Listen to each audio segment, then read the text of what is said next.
Hi, I'm Christina, and I thought I would talk about some of the books that I've DNF'd recently. So the first of which is Leave the World Behind by Rumaan Alam. So I was initially interested in reading this book as it's been shortlisted for the Orwell Prize for Political Fiction this year, and I thought the premise of this one sounded really intriguing. So we follow a family as they're going on holiday and they're staying in this holiday home, and then the people that own the property come back and they tell them that there's been a power outage and something has happened in New York. And now the phone lines are down, the internet is down, there is no way of knowing the truth or what has actually happened. So these two families are now in the same space and they don't know if they can trust one another or what's going to happen. So I thought that sounded great, it sounded right up my street, but I did not like this book at all, and I'll tell you why. Just quickly, before I tell you why I didn't like this book, there was another reason that I was interested in reading it. So there was actually a bidding war in Hollywood for the rights to this book before it was even published. And Netflix are going to be adapting this, and the people attached to the project are Julia Roberts and Denzel Washington, so two big names there. And yeah, that was another reason that I was excited to read this book. So I read 30 pages of this book and that was it, that was enough. I was done with this book at that stage. This story is littered with strange and unusual sexual metaphors and similes, and the way that the children are described in this book is problematic, I think. It's quite disturbing. There is so much detail on describing their bodies, and I didn't like it at all. It was cringeworthy, it was icky. It made me feel very uncomfortable, and I just did not like that aspect of it at all. I will read you one of the strange kind of metaphors, not one of the ones to do with the children because I don't want to read that out loud. This is to do with the father, so he's an adult, and it's weird. Basically, it's really weird. So I'm going to read you the sentence, and we're going to read you the sentence before just for a bit of context, but it's odd, so prepare yourself. Clay had tenure and Amanda had the title of director, but they did not have level floors and central air conditioning. The key to success was having parents who had succeeded. Still, they could pantomime ownership for a week. His penis jerked itself toward the sun, a yoga salutation, bouncing then stiff at the house's allure. Marble countertops and a washer, and Glay had a full erection, his dick hovering over his belly like the searching needle in a compass. Clay ground out his cigarette guiltily.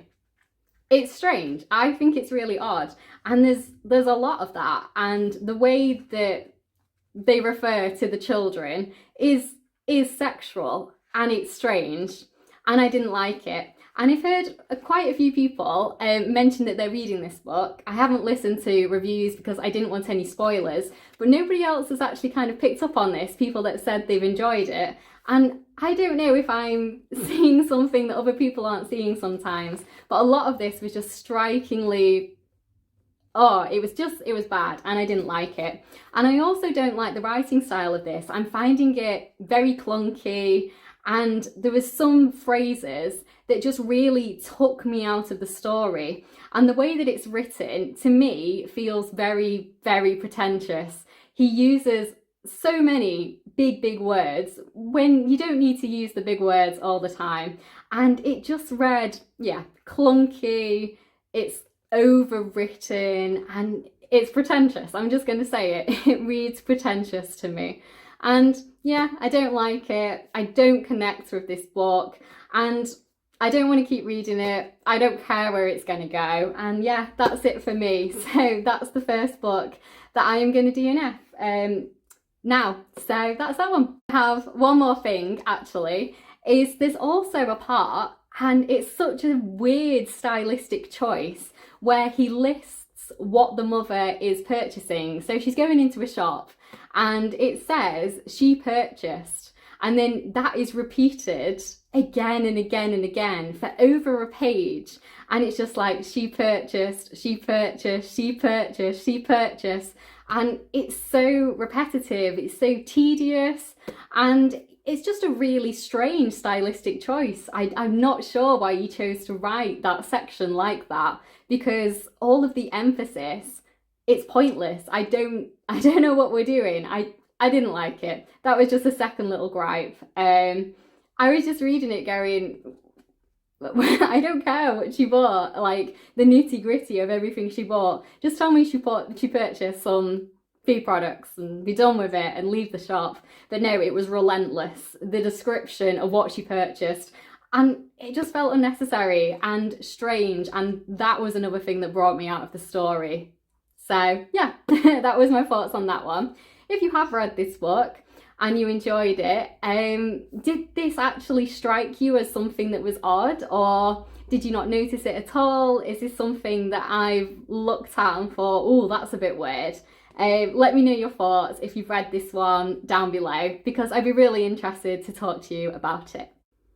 So the second book that I've DNF'd recently is Before the Coffee Gets Cold, and I've read about half of this book. I've read just over 100 pages. And I'm just not really connecting to this story at all. So I really like the premise of this one. It's kind of a light science fiction book, and it's set in a very small cafe in Tokyo. And at this place, you can travel back in time. And I thought that sounded so intriguing, so wonderful. And yet when I'm actually reading it, I'm not finding myself particularly connected to the characters at all. So it's kind of told in the format of short stories. So I read the first little short story, and like I say, I didn't feel connected to the characters. I didn't find it particularly gripping in any way. And then that little story finished, and then I read the second little short story, and I felt much the same way. I just wasn't really, I don't know, I just didn't like it all that much. I thought it was okay, but it was nothing particularly interesting. So I put the book down and I started reading something else, and then I finished reading that, and then I picked it up again, and then I put it down again and picked another book and read that book completely, and then I did it again with another book. And I just thought, this is the third time now that you have picked this book back up and tried to read it, and just every time I see another book that looks more interesting, I just put this one back down. So I am going to officially DNF it here. I was initially really interested in it, and I do like the idea of reading some more translated works. This has been translated from the Japanese, but I just found it it was just okay. And I have so many wonderful books that I want to read that I don't think I have time to read an okay book. So unfortunately, I'm going to be DNFing this one and just putting it down. But if you have read it all the way through, I'd love to know what you thought of it. Are the final stories more interesting? Should I have kept going? Let me know what you thought of it down in the comments below. Hi, so the next book I've DNF'd recently is Sharks in the Time of Saviours. So I first heard about this book from Noelle Gallagher, who I will of course link down below, and she really enjoyed this book, and she said she especially enjoyed the sibling relationships in this. And she also compared this book to two books that I absolutely loved, Everything I Never Told You by Celeste Ng and Malibu Rising by Taylor Jenkins Reid. I thought both of those books were absolutely wonderful. They were both 5-star reads for me. So I was very, very intrigued to read this book. However, it just didn't really work for me. I wasn't enjoying it. So I got up to about 80 pages, which is about 20% of the book. And I just didn't feel particularly connected to any of the characters.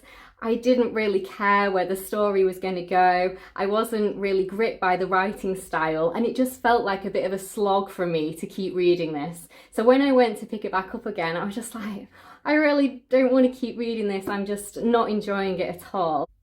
So this book is set in Hawaii in the mid-90s, and we follow one family, and we read alternating chapters between the mother and her 3 children. And then one day on a family vacation, the youngest son falls into the water and he is immediately surrounded by sharks. And he doesn't die, he survives, and that isn't a spoiler, it happens very, very early on in the book. And I thought that premise was really, really interesting, and I was hoping there was going to be a lot more emphasis on the sharks, as that was something that really drew me initially to this book. But it is a very, very small part of it. And also, this is kind of a magical realism kind of book.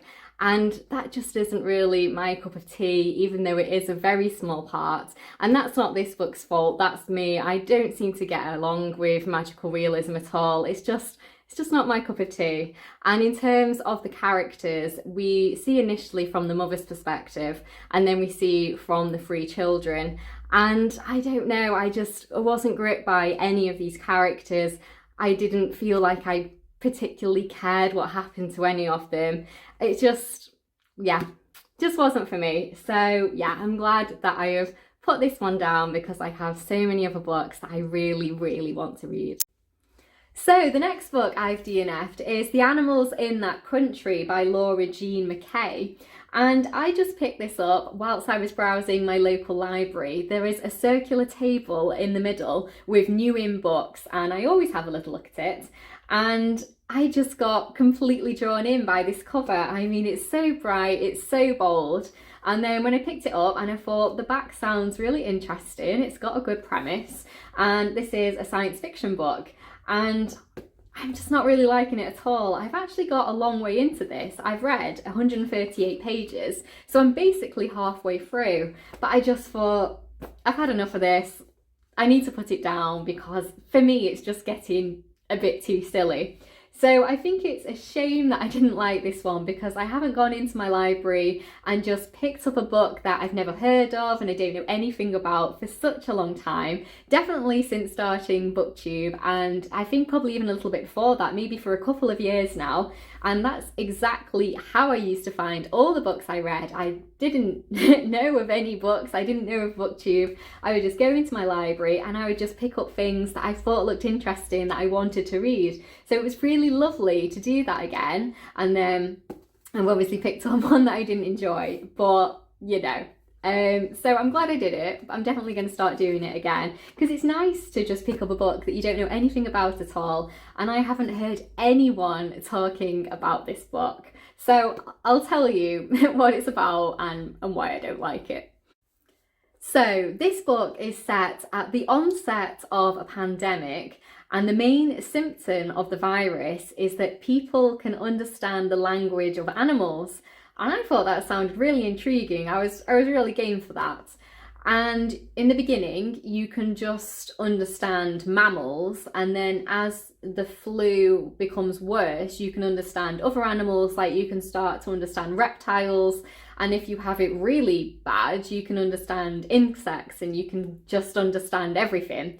And yeah, I really like the concept of it, and there's a lot of emphasis though on how the animals speak, obviously, but there's a lot of it, and the animals speak in a very kind of lyrical, nonsensical kind of way to human ears and to human eyes as you're reading it. And the more I read, the more I was just like getting tired with it, and I was just like, I found it really like irritating actually. It was taking me out of the book, the way that the animals were talking. And I think the thing that really did it for me was that, I've not even told you about the main character, 1 minute. So the main character is called Jean, and she is a grandmother, and she doesn't really like people at all. And she is a person who is a guide at a park, like an animal park in the outback of Australia. And so she's obviously very well situated for starting to talk to animals, and she loves animals so much, she already kind of talks to them anyway. And this would be something for her that would be amazing. And she basically doesn't like any people at all apart from her son and her granddaughter. So her granddaughter is Kimberly and she's 6 years old. Her son has left. And so she basically spends her time with Kimberly and then also her would-be daughter-in-law, who is the manager of the whole park.